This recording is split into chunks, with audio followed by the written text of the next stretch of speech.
Il y a un garçon à Londres qui a appelé Rav Mikowski. Il lui a demandé, il lui a dit voilà, bonjour, je voudrais venir chez vous me faire interroger sur tout le Shulchan Aruch. Alors il lui a dit, il a entendu que c'était une voix jeune. Il dit mais quel âge tu as? Il lui a dit j'ai 20 ans. Il dit 20 ans, c'est un peu jeune. Regarde, étudie encore quelques années, 2-3 ans, et tu me rappelles. Bon, le lendemain, il rappelle. Il dit allô, bonjour Arav. Il dit oui. Il dit voilà, je voudrais venir chez vous. Est-ce que vous pouvez m'interroger sur tout le Shulchan Aruch?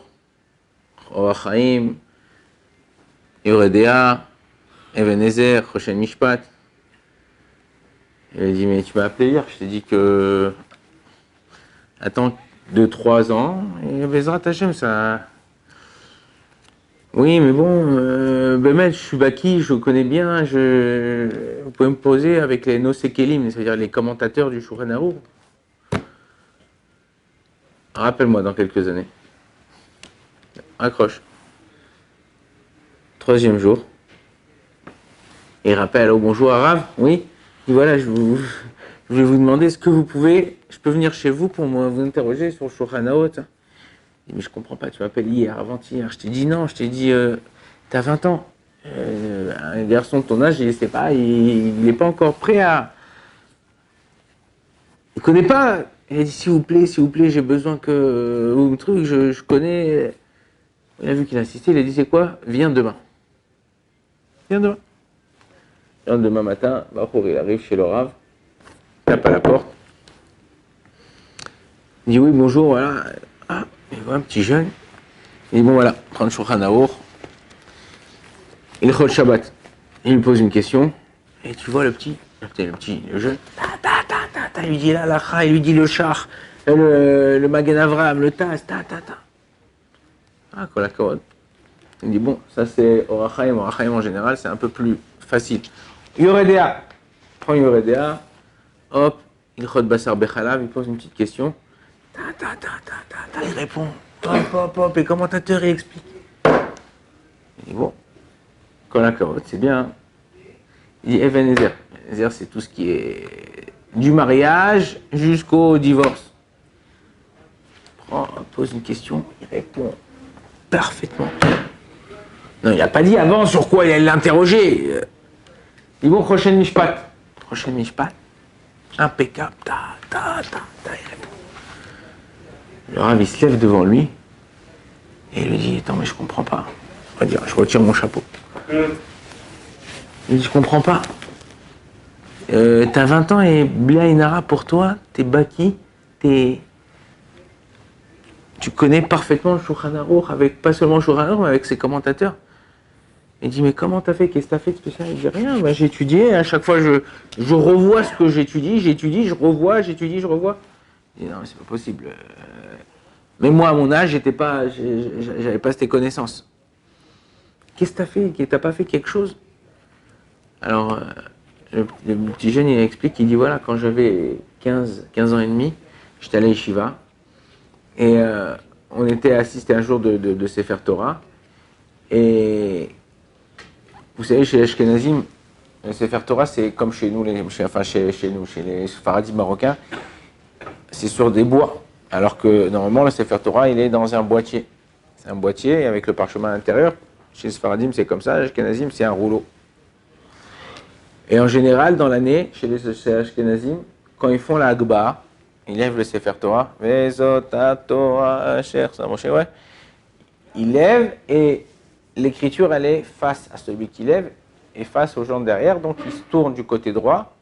Ok, il fait un tour du côté droit. Ok, parce que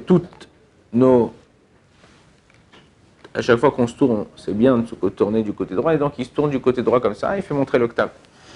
Et chez les Sfaradim, c'est le contraire. Quand on lève le boîtier du Sefer Torah, en général, celui qui le lève, il ne voit pas l'octave, mais il fait montrer à tout le monde. Et là, qu'est-ce qu'il a fait? Il y a une fois dans l'année, les Ashkenazim, ce qu'ils font, ils attrapent le Sefer Torah, comme il a fait Yaakov dans la bracha de Ephraim et Naché, il attrape le Sefer Torah dans les bois, et quand il le lève, il retourne, et il faut montrer le ktav, l'écriture, à tout le monde. Et là, le petit jeune, quand il a été appelé pour faire l'Akba, maintenant, ils le font chez l'Ashkenazim, on ne le fait pas dans l'année. On ne le fait que à Simchat Torah. Qu'est-ce qu'il a fait? Il a fait comme ça. Toute la yeshiva s'est explosée de rire. Et qu'est-ce qu'il fait là? Alors, on n'est pas Simchat Torah. Le Rav, il a vu ça. Il a attendu qu'il pose le Sefer Torah. Il a appelé. Il a dit, je prends tes affaires, tu rentres chez toi. Et qu'est-ce que tu fais? Tu fais une rigolade du Sefer Torah. C'est comme ça qu'on se comporte. Prends tes affaires, tu rentres à la maison. Après ses affaires, il rentre à la maison. C'est un bon élève, c'est un bon. Il étudie bien. 2-3 jours après, le Rav il appelle et il dit écoute, qu'est-ce qui s'est passé et tout. Bon, tu reviens à la yeshiva, mais qu'est-ce qui s'est passé? Pourquoi tu t'es comporté comme ça? Qu'est-ce que t'as fait? Tu t'as voulu faire rire tout le monde? C'est quoi? C'était pas Hanouka, c'était pas Purim? Il lui a dit non, Rav, vous avez vu qui c'est qui a prié là, qui était Chazan, qui était Shachari? Il a dit je me rappelle pas. Il dit c'était David. Et tout, comme il bégayait un peu, les gens, déjà avant la fin de la Torah, avant la fin de la prière, ils parlaient sur lui, ils rigolaient. Et j'ai dit, si ça va être comme ça, quand on va descendre dans manger ou quand on va sortir, tout le monde va parler de lui, ils vont rigoler sur lui.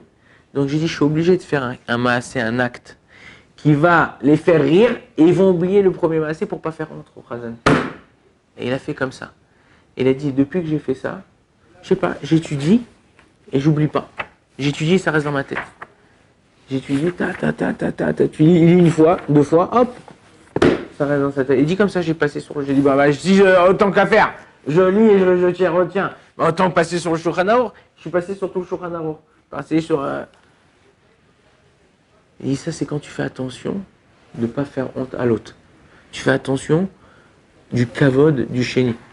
Et Rabbi Nachman, il rapporte comme ça dans Écoutez Moran Tanina, il dit qu'une des choses qui nous permet d'être exaucé par notre prière, c'est quelqu'un qui fait attention de ne pas faire honte à l'autre, pas faire mettre l'autre mal à l'aise, ou de faire attention au kavod de l'autre.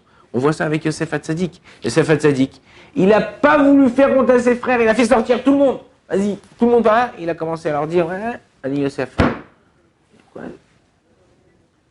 Il n'a pas voulu faire honte. Plus que ça, son père, ça fait 22 ans qu'il n'avait pas vu son père. 22 ans qu'il n'avait pas vu son père. En général, t'as pas vu ton père. Quand vous allez rentrer, vous ça fait 3 mois, vous êtes là, ou 6 mois, vous rentrez à Hanouka ou à Pessah, vous êtes à la maison, maman, vas-y, fais-moi ça, tu sors avec ton père, tu vas un truc, machin, tu vas. Où il va, vous êtes ensemble. Lui, non. 22 ans, il a dit, je vais faire habiter mon père dans un endroit, moi je vais aller dans un autre endroit. Juste pour qu'il ne me pose pas la question comment je suis arrivé en Égypte. Parce que sinon, je vais être obligé de lui dire, ou de mentir, ou de quoi, et je vais mettre mes frères mal à l'aise. Quand tu fais attention à l'autre, pas seulement à Kadosh Baruch Hu, il te donne la bracha de bénir, et tout ce que tu demandes, ça marche, mais il te donne la bracha matérielle et spirituelle. Et c'est ce qu'il a eu Yosef. Donc faire attention. On vit tous ensemble. On est ensemble, on est là, on dit que le Beth Amikdash, il a été détruit rien que par une haine gratuite. C'est quoi la haine gratuite? C'est que il m'a rien fait, ou à peine il m'a fait quelque chose. Il y a quelqu'un qui aime pas quelqu'un parce que j'aime pas ta tronche. Ouais, quand il a parlé, il avait une voix un peu qui me dérangeait. Ok, d'accord, alors je l'aime pas. Justement, notre but à nous, c'est de transformer cette haine gratuite en amour gratuit. Essayez. Alors peut-être si c'était ton frère, si c'était ta sœur, tu serais comporté comme ça avec elle. Tu aurais fait ce que tu aurais fait avec elle. Tu aurais fait ce que tu auras fait avec lui. Tu aurais fait attention. Tu aurais essayé de la respecter, tu aurais essayé de la garder, tu aurais essayé de faire attention que les gens autour d'elle, de lui, ils lui font pas du mal. Si tu te comportes comme ça, Kadosh Baruch Hu, il te dit, toi, tu t'es comporté comme ça, Mida keneged Mida. Moi, je me comporte comme ça avec toi. Baruch Adonai l'olam, amen, amen.